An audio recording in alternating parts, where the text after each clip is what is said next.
Hi everybody, it's Susan from Sunrise Quilt Studio, and today I have another vintage block for you. This one is called Missouri Puzzle. This is a large block. It is 15 inches square. I use two colors with a low volume background, and this one uses half square triangles, 9-patch units, and then some rectangular stripe type units. And we're going to use a couple of different techniques in this one. Nothing is difficult, but there are a couple of tricks that you could use to make this easier. So I'll adjust the camera and then I'll show you the fabrics I'm going to use.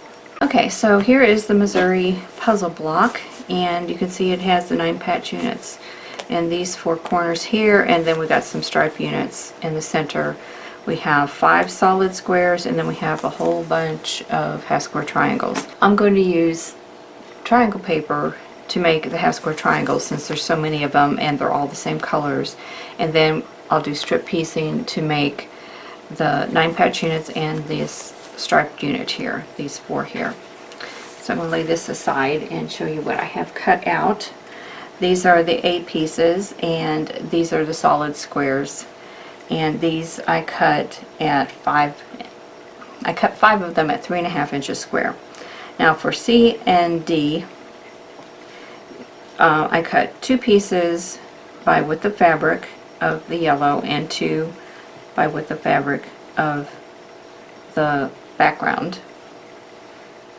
And then to make the half square triangles, I cut 6 squares of 3-inch triangle paper, and this 3 inches is the finished size of the triangle paper.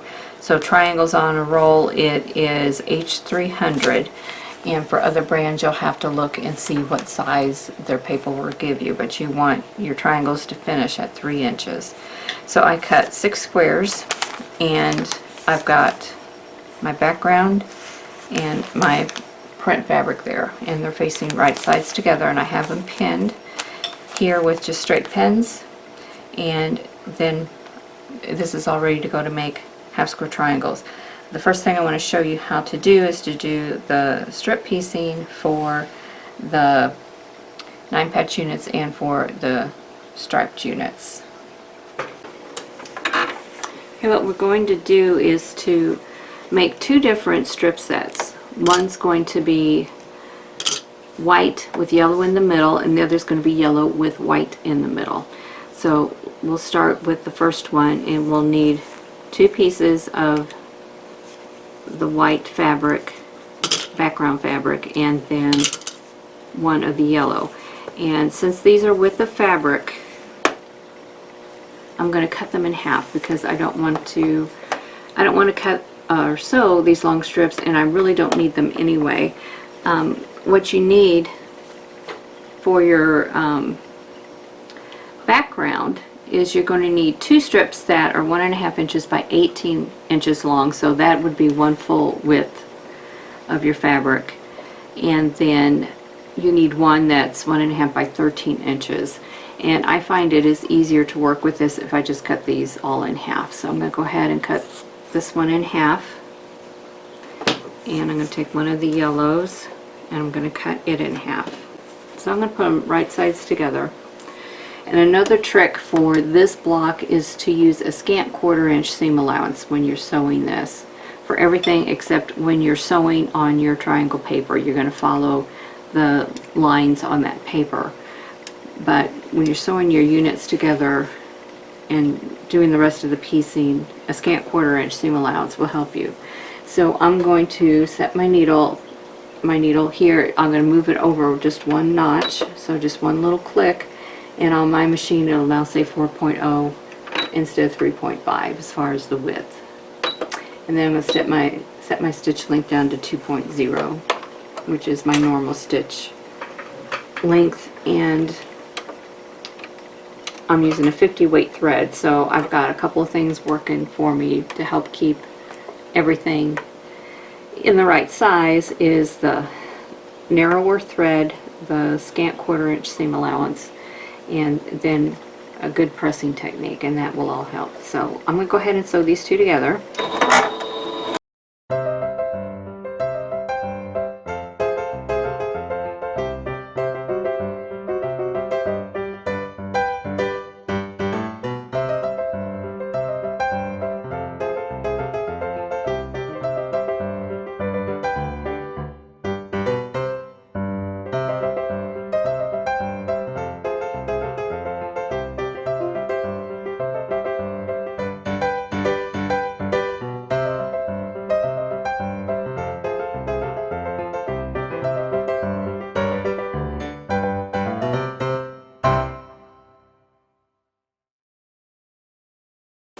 So here I have the strip set done. There's the front and the back. You see the seams are pressed towards the middle, which is where the yellow fabric is. Now for the next strip set, I'm going to do the same thing. I'm going to cut the yellow strip in half, and also the background strip.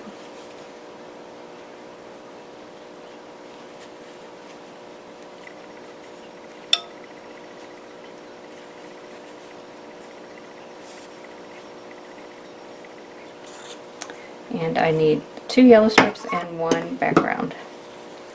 So I'm going to have an extra background strip here. And we'll put them right sides together.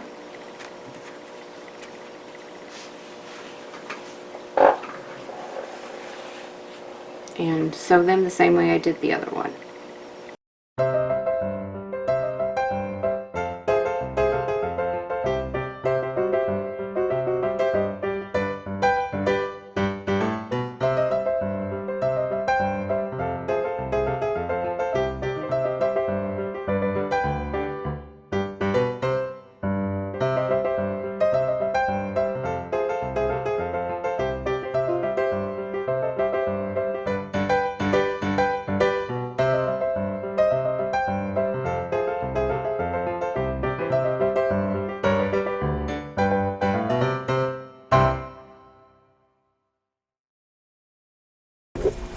Okay, so I'm going to start with the first strip set, which is the yellow in the center, and I'm going to square off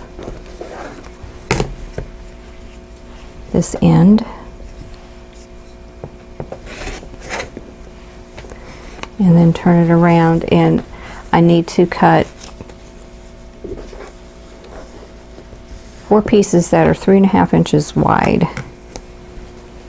So by using that scant 1/4 inch, my block is 3.5 inches square, so everything should fit together nicely.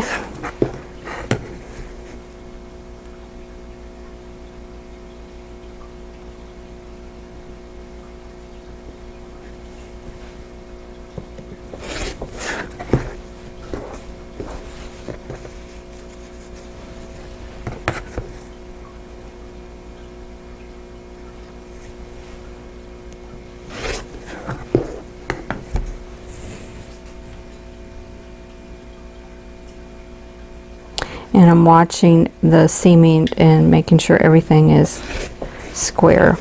So there's those 4 blocks. Now I need 4 pieces that are 1.5 inches wide. So we'll just cut those next.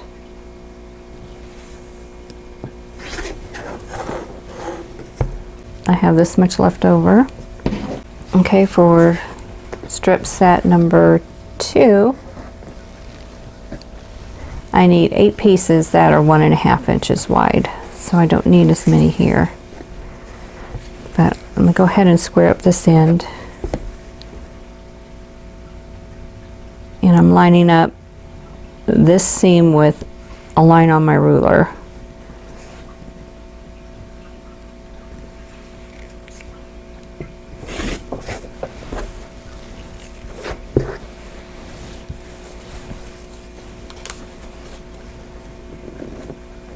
So I need 8 1.5 inch pieces.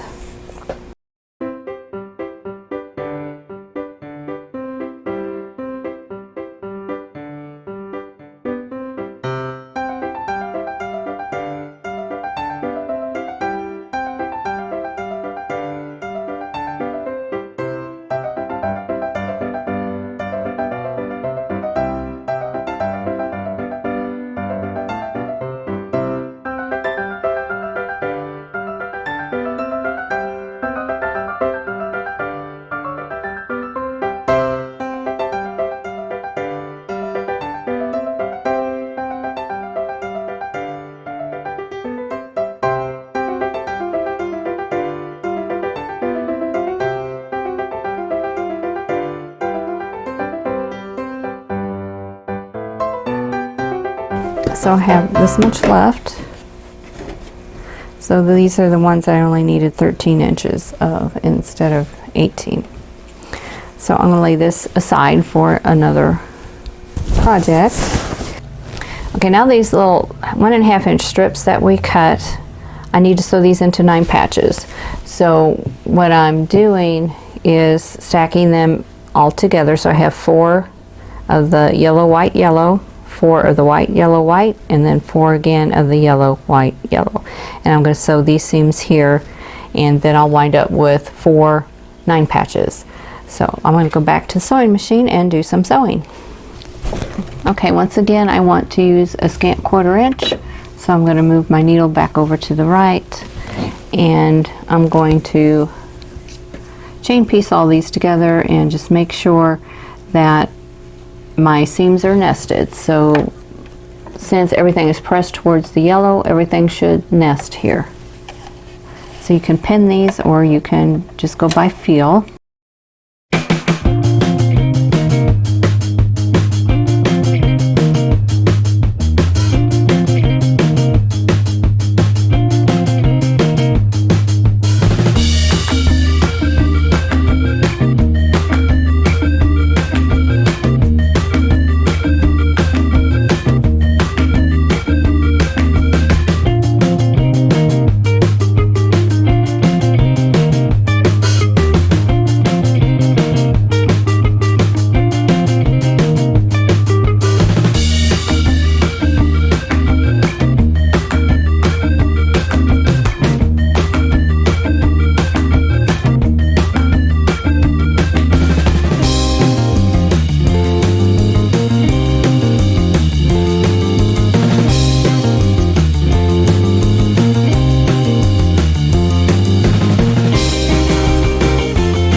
Okay, I'm going to press the centers out on these blocks. So I'm going to press the seams flat and then just go in and press them out to the sides.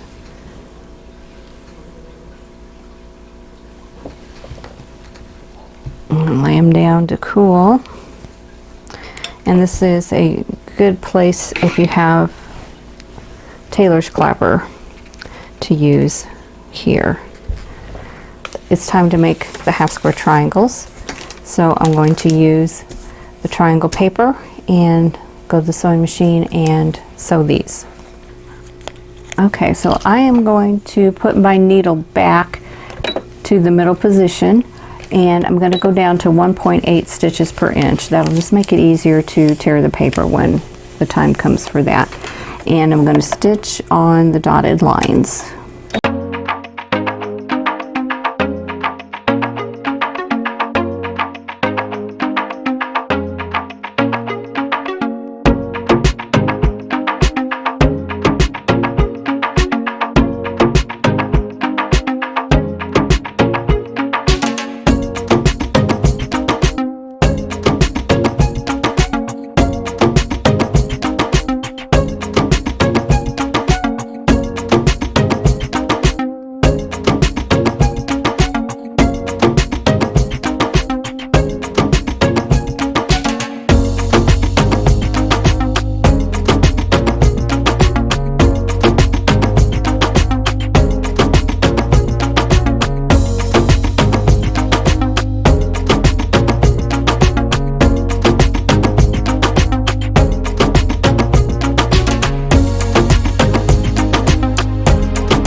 So now I'm ready to trim these, and I'm going to cut on the solid lines.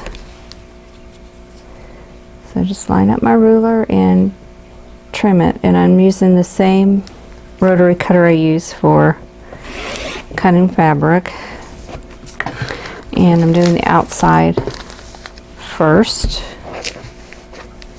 And this is a rotating mat, which will come in handy here in a few minutes.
Next thing I need to do is to remove the paper and press the units, and I will press them towards the green. And if you've watched any of my videos using the paper before, you know how I do this. I crease it and then pull it, and it comes off pretty easy. So here we go. Now I have a 3.5 inch half square triangle. So I'm going to do this to all the rest of them, and I'll be back and we'll lay out the block. Now I'm ready to put the block together, and we're going to start with a half square triangle in the corner, and the green is going to point out, another half square triangle next to it, and it's going to point down. An A square, half square triangle that points this direction, and then this half square triangle points out, and then this one points towards that one. And now we need a 9 patch and a rail fence and another 9 patch and a half square triangle.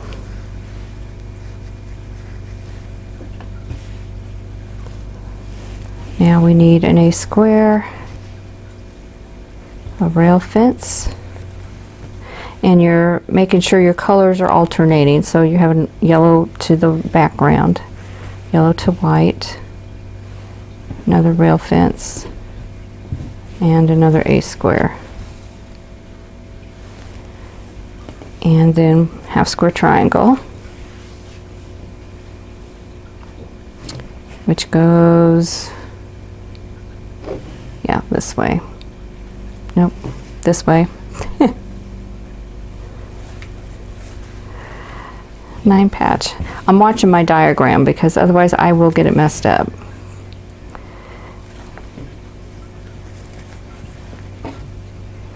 Okay, this half square triangle faces out, this one faces in,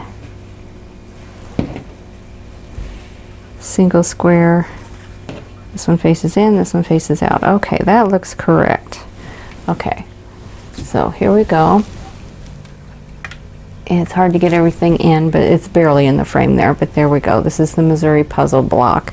So I'm going to sew everything into rows, and then I'll sew the rows together. So I'm going to start over on my left here and just turn the pieces So they're facing each other, and I'm going to chain piece these all together. So I'm just going to sew right down here, and then I will add all the subsequent pieces for each row and just work my way across.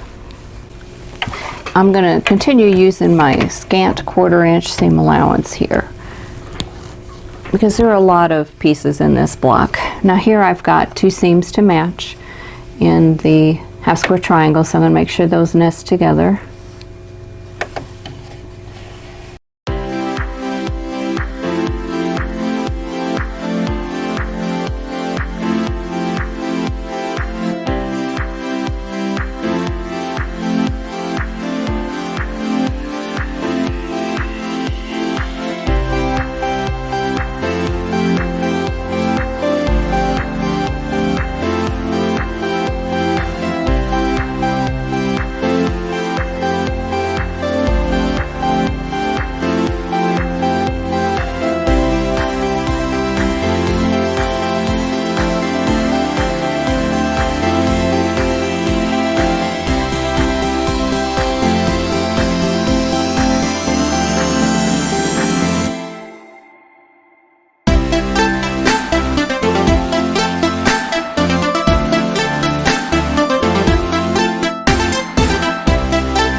Okay, I'm pressing the rows, and what I'm doing is pressing the seams in opposite directions. So this row, they're all pressed towards my left, so the next row up I'm going to press towards the right.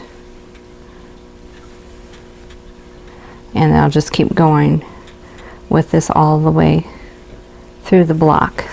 So just alternate those rows so that the seams will nest when I sew them together.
Okay, so here we have the last row sewn on, so I'm going to press all the seams and then press them open.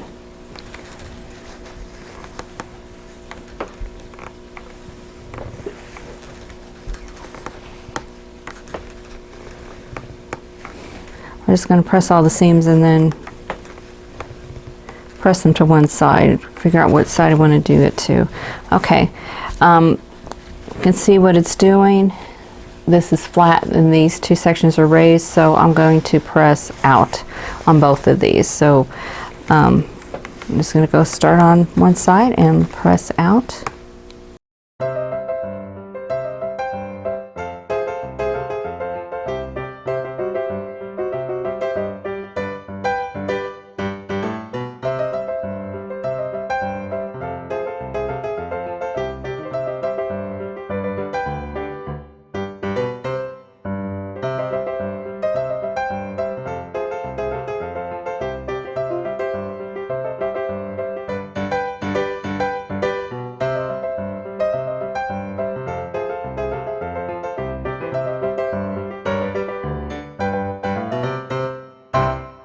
So this is the Missouri puzzle block.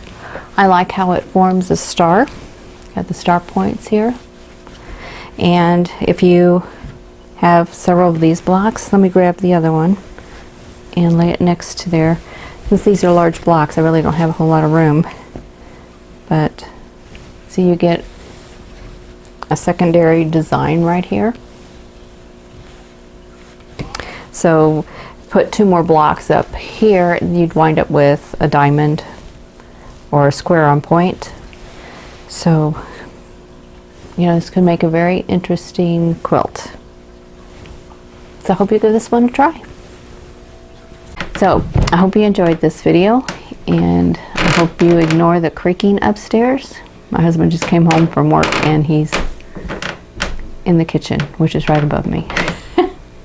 And the floor's squeaky. So anyway, I hope you enjoyed this video, and if you did, please click that like button. Don't forget to subscribe if you haven't already, and click that notification bell so you'll be notified when the next video comes up. And don't forget to share this video with your friends. In the meantime, I hope you're all staying safe and healthy, and I'll see you in the next video. Thanks for watching. For more quilting ideas, click on the video links. And to keep up with my latest projects, click on the subscribe button. I hope to see you again soon.